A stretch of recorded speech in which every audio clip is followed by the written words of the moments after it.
Nobody goes home and thinks about you. Advice you wanted, and y'all deliver. Other people's opinions of you do not matter. Girls, if he doesn't like you now, what makes you think that when you start dating him, he's gonna like you anymore?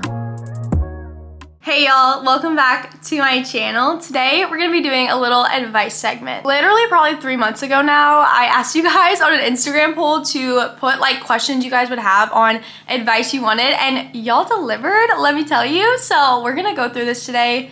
I'm gonna do my skincare and everyday makeup routine, and we're gonna give you guys some advice. Cheers to my at-home coffee era, and cheers to getting ready for the day. This genuinely hits so much harder than getting coffee out. I don't know what it is. Maybe it's like the fact that I get to be a barista, but I love her so much. Okay, first question. What is one thing you wish you could tell your little self?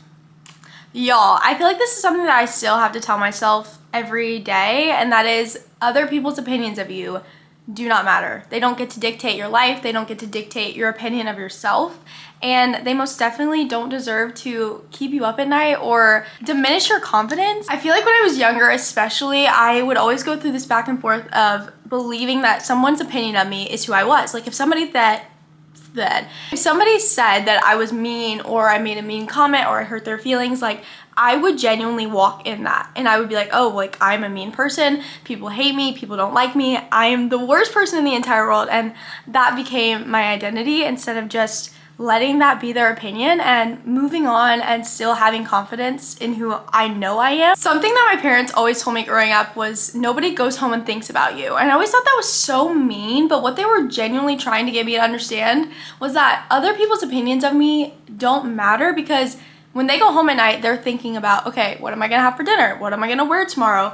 What do I have to do the next couple of days? Like, nobody is sitting around thinking about me all the time, so I shouldn't let that steal my joy. The people who truly, truly know you and love you will have opinions of you that are either like critical in a sense where they want you to grow, or they're just genuinely seeing the good and believing the good in you, and that's what you need to listen to over negative opinions of random people. Okay, that was a really long answer, but the next one says tips for not caring about other people's opinions. So going back to what I was saying a second ago, I feel like once I figured out that nobody is going home at night and thinking about me. Like if I wear an outfit to school that is a little bit questionable, like it was not my cutest getup, nobody is going home and being like, I can't believe Elise Edwards wore that outfit today. Like they're going home thinking, I'm hungry, I need to get water. What did my mom make for dinner? Oh, I need to get in the shower. Like that is what people are thinking about when they go home every day. So don't let what people are thinking about you consume you, because they don't care about you that much. Okay, next one says, is it scary growing up?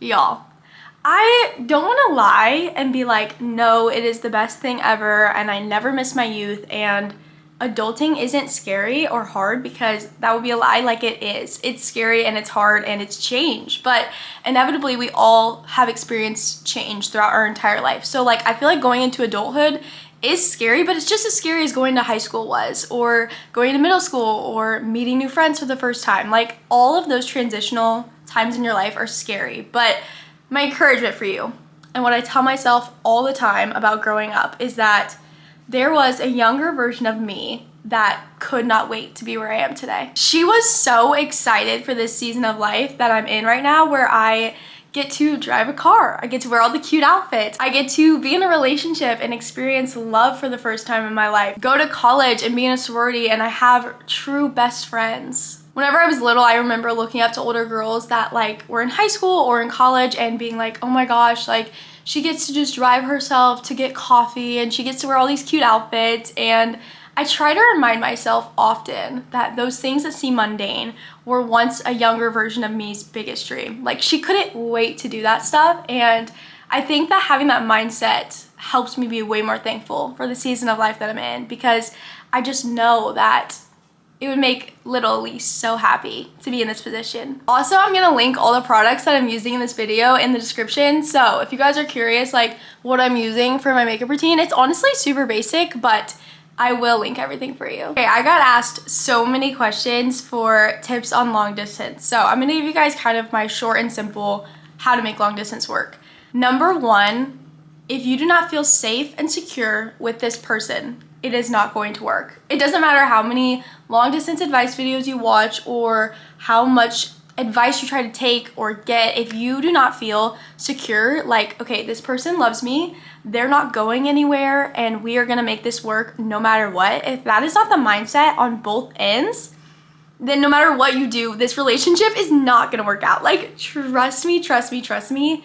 You have to feel safe and you have to feel secure. If you have that, then my best advice for you would be to make as much time as possible to talk to each other. I feel like so many people told me when I started long distance, like, the less you talk, the better, because then you guys can like FaceTime at night, or you can call at night, or all that stuff. But I honestly believe like you are already missing out on so much of one another's lives. Like, why would you create any more distance than you need to? So talk as much as you want. Like, me and my boyfriend usually call every morning before he starts his work day, and then we call every night before bed. And I feel like the start and end of the day is so important to me, like knowing that we share that together, but also in between there, like, we will call each other, we will text each other, we will send pictures back and forth, updating each other about our day, and I feel like that makes me feel so much more connected, and like, we still have a relationship, we're still a big part of each other's lives, even if the distance is there. Okay, next question. Going into my freshman year of college this fall,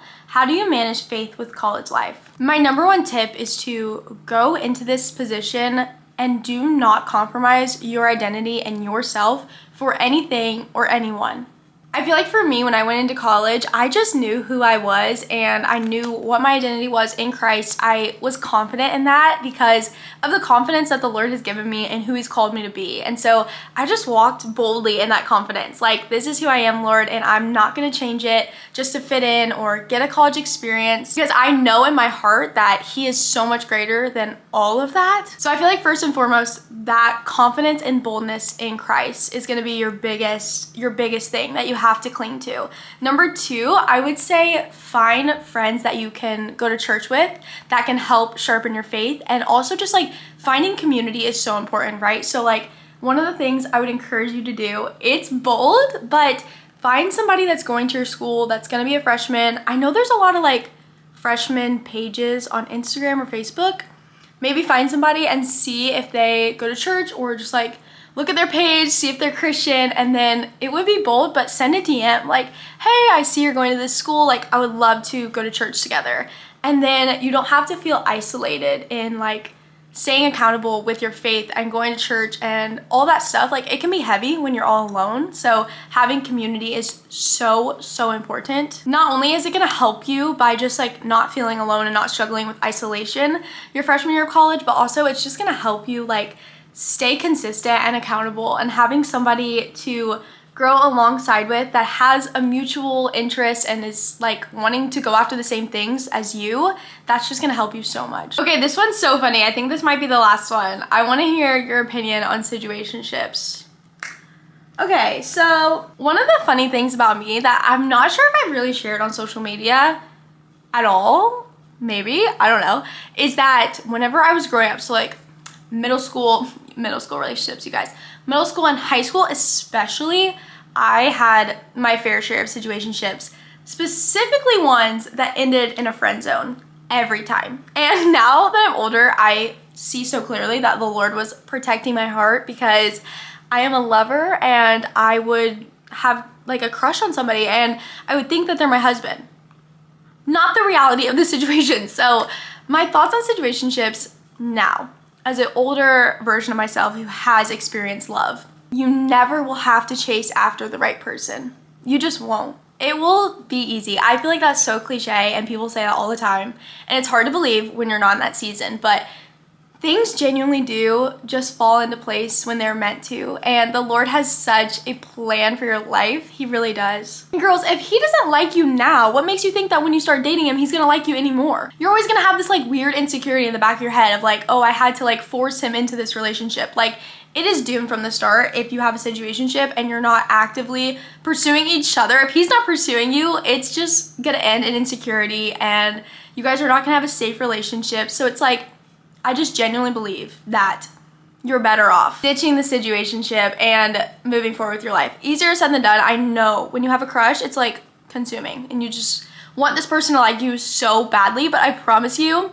in a couple years, when you're like me, after getting friend zoned many times, you're gonna be like thank goodness the Lord protected my heart and protected me from these relationships that would have been literally 0% good for me. I've dealt with a lot of rejection in my life, and I've always loved the quote, what is it? Rejection is redirection. So if you're getting rejected by a guy or a relationship that you really wanted to work out, I promise you it's for the best. Okay, that's my finished everyday makeup look. I basically just do like my normal makeup, but I don't fill in my eyebrows or put on mascara. So it's just kind of like the base and then some lip product. And my blush is my favorite part, you guys. So let me just tell you what my blush is. I use, okay. Makeup by Mario. It is a cream blush and it's in Strawberry Sunset. It's amazing. It's the best blush in the entire world. And it's my favorite part of my makeup routine. Okay, well that's the finished look. This was a lot of yapping from my end, but I honestly love doing these videos. And if I can encourage you guys in any way, that is like my heart behind everything I do with social media. So I hope this was encouraging. I hope you got a little bit of advice from this. I don't have it all figured out either, but I am learning as I go and I love sharing that with you guys. Thank you so much for being here. I love you so much and I'll see you later.